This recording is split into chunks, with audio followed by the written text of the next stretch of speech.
அன்பின் பிதாவே, இந்த அருமையான காலை வேலைக்காக உமக்கு நன்றி செலுத்துகிறோம். எங்கள் பலனாகிய கர்த்தாவே, உம்மை நோக்கி பார்க்கிறோம். உம்முடைய உன்னத பலத்தால் எங்களை இடைக்கட்டுங்க. ஆண்டவரே, அப்பாமை துதிக்கிறோம், ஸ்தோத்தரிக்கிறோம், ஸ்தோத்தரிக்கிறோம். கர்த்தருடைய நாமம் பலத்த துருகம், நீதிமான் அதற்குள் ஓடி சுகமாய் இருப்பான் என்று சொல்லப்பட்டபடி உம்முடைய நாமத்தின் வல்லமையை அறிந்தவர்களாய் அடைக்கலம் புக கர்த்தர் கிருபை செய்யுங்கப்பா.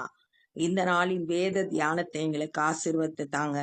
நீங்க எங்க கூட பேசுங்க. நேசிக்கிற இயேசு கிறிஸ்துவின் இனிய நாமத்தில் கேட்கிறோம் பிதாவே, ஆமென். ரோமர் 1 அதிகாரம் 22 வசனம்.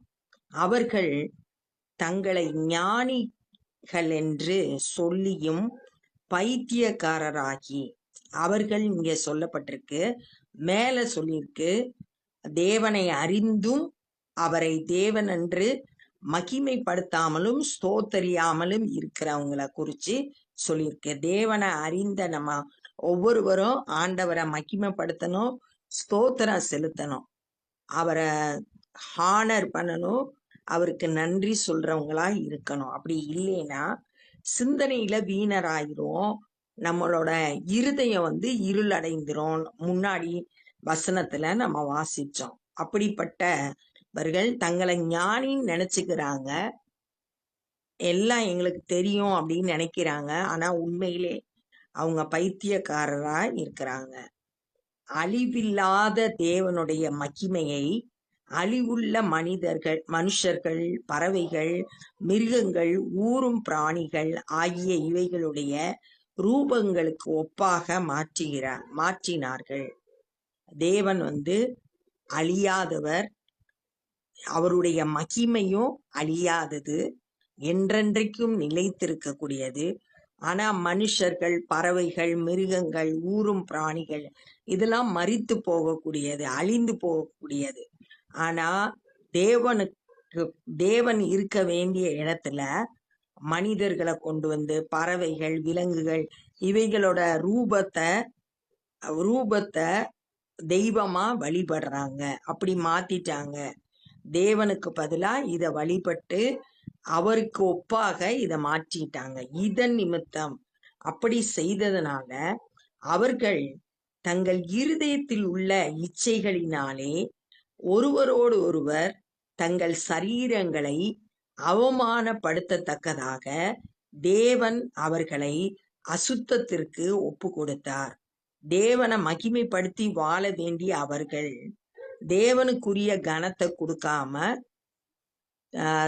மனுஷர்களை, மிருகங்களை தெய்வமா வழிபட்டதுனால அவங்க இருதயத்துள்ள இச்சையின்படி, தங்களோட இருதயத்தில் உள்ள இச்சைகளின் விருப்பத்தின்படி ஒருவர் தங்களோட சரீரத்தை அவமானப்படுத்துறாங்க.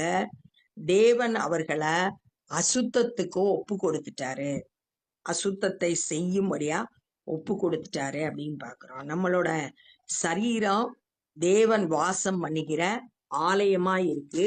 1 கொரிந்தியர் 6 அதிகாரம் 19 வசனம் நம்மளோட சரீரம் தேவனால பெற்று பரிசுத்த ஆவியானவர் நமக்குள்ள வாசம் பண்ணிக்கிற ஆலயமா இருக்கு அப்படின்னு சொல்லியிருக்கு. அடுத்த வசனத்துல உங்களோட நீங்க கிரயத்துக்கு கொல்லப்பட்டீர்கள் ஆகியால் தேவனுக்கு உடையவைகள் ஆகிய உங்கள் சரீரத்தினாலும் உங்கள் ஆவியினாலும் தேவனை மகிமைப்படுத்துங்கள் அப்படின்னு சொல்லியிருக்கு. நம்மளை விலை கொடுத்து வாங்கி இருக்கிறாரு, தம்முடைய இரத்தத்தினால நம்மளை மீட்டு இருக்கிறாரு. நம்ம தேவனுக்கு சொந்தமானவர்கள்.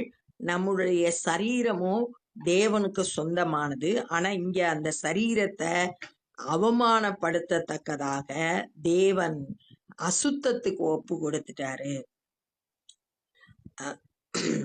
தேவனுடைய சத்தியத்தை அவர்கள் பொய்யாக மாற்றி, தேவனுடைய சத்தியத்தை, தேவனுடைய உண்மைய இவங்க என்ன செஞ்சிட்டாங்க? பொய்யா மாற்றிட்டாங்க. எப்படி மாத்தினாங்கன்னா, சிருஷ்டிகரை தொழுது சேவியாமல் சிருஷ்டியை தொழுது சேவித்தார்கள்.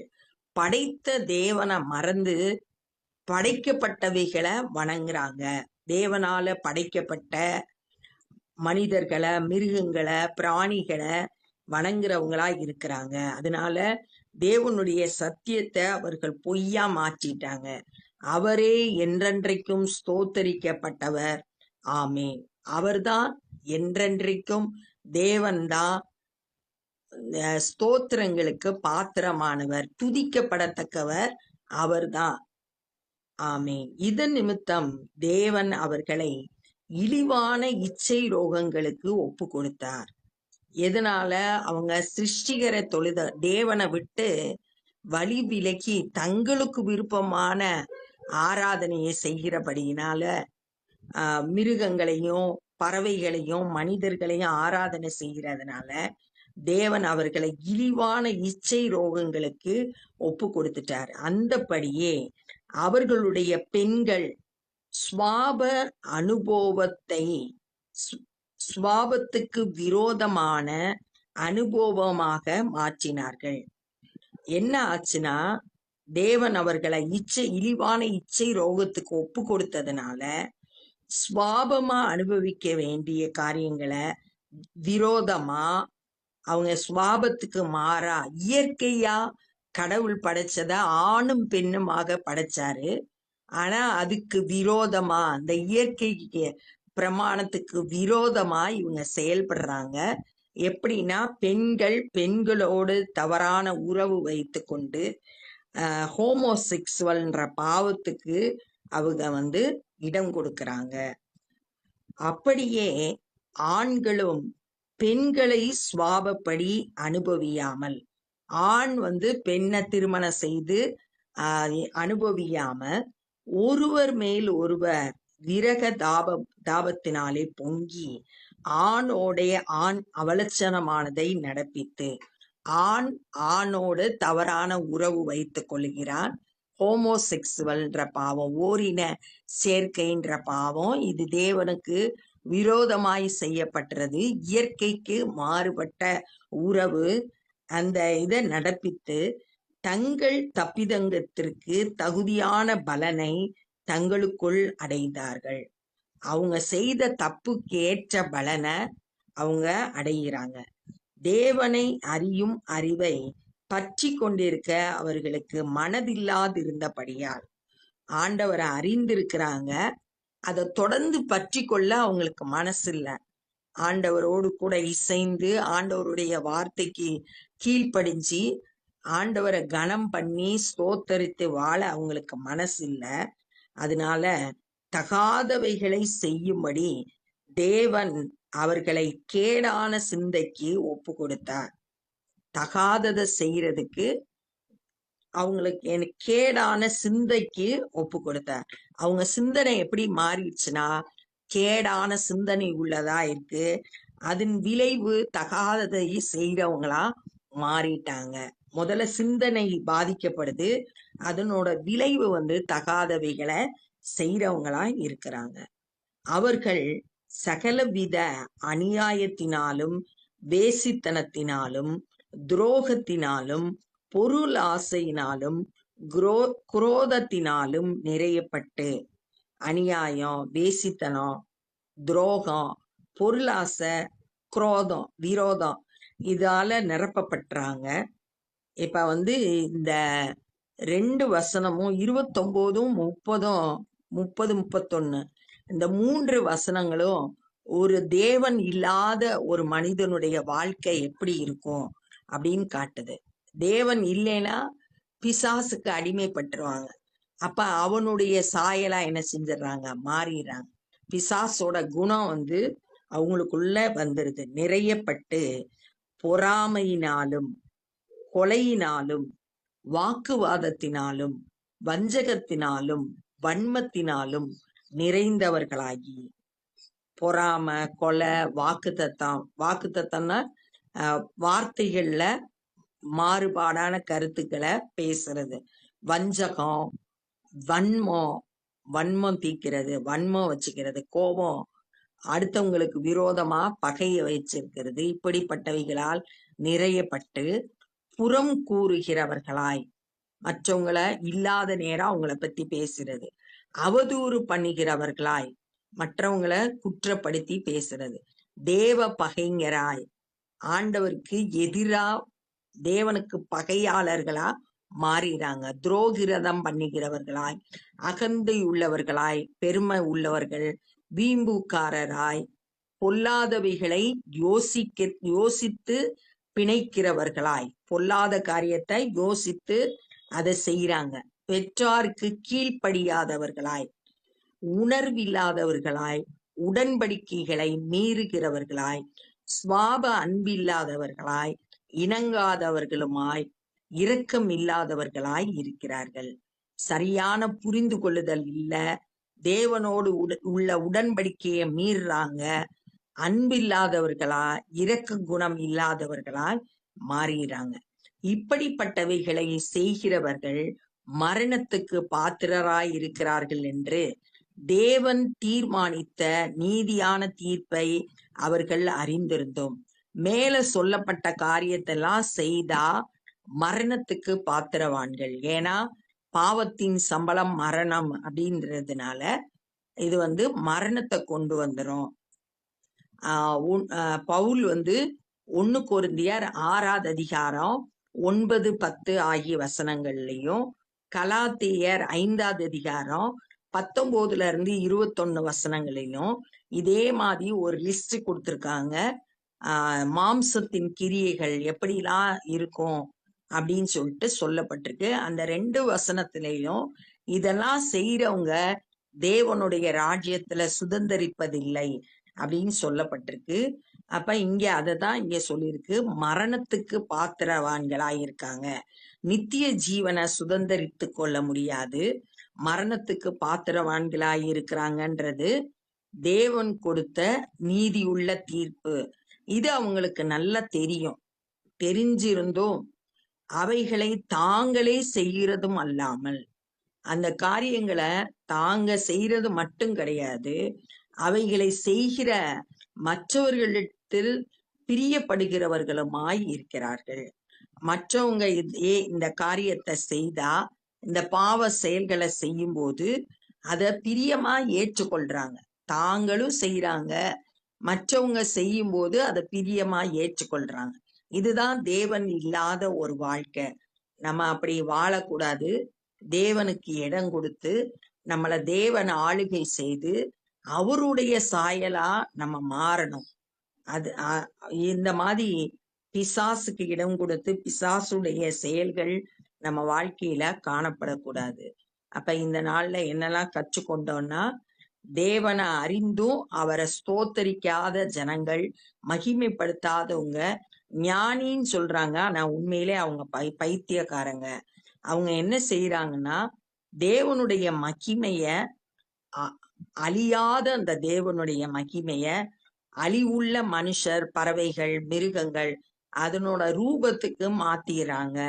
அதனால தேவன் அவங்கள அசுத்தத்திற்கு ஒப்பு கொடுத்தார்.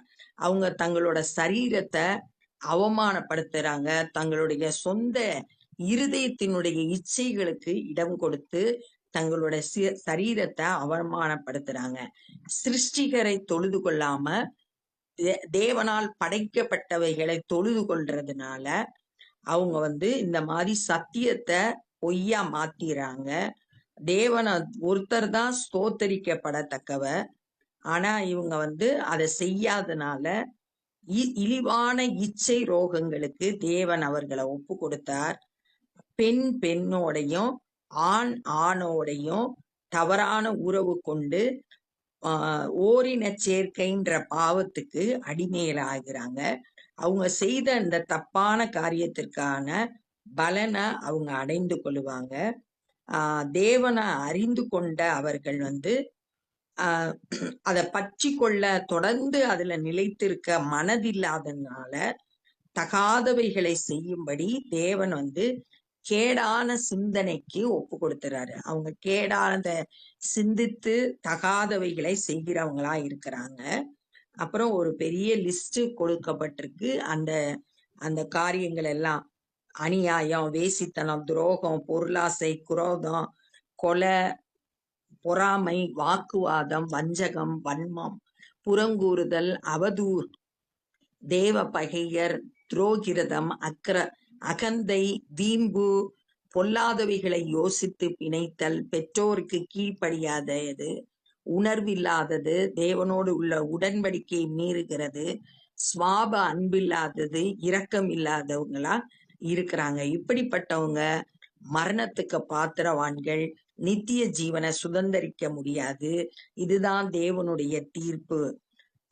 இந்த ஜனங்கள் தாங்கள் இந்த பொல்லாத காரியத்தை செய்கிறது மட்டும் இல்ல, அதை செய்கிற மற்றவர்களையும் மேலும் பிரியப்படுகிறவர்களாய் இருக்கிறாங்க. பிசாசுக்கு அடிமைப்பட்டவர்கள் வாழ்க்கை இந்த மாதிரி தான் இருக்கும் அப்படின்றத பாக்குறோம். நம்ம இந்த மாதிரி கெட்ட குணங்கள்லாம் நம்ம கிட்ட காணப்படக்கூடாது.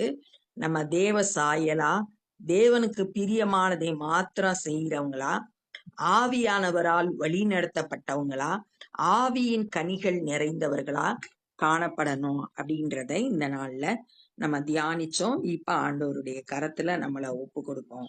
அன்பின் பிதாவே, இந்த நாள்ல நாங்க தியானித்த இந்த வேத பகுதிக்காய் நன்றி செலுத்துகிறோம்.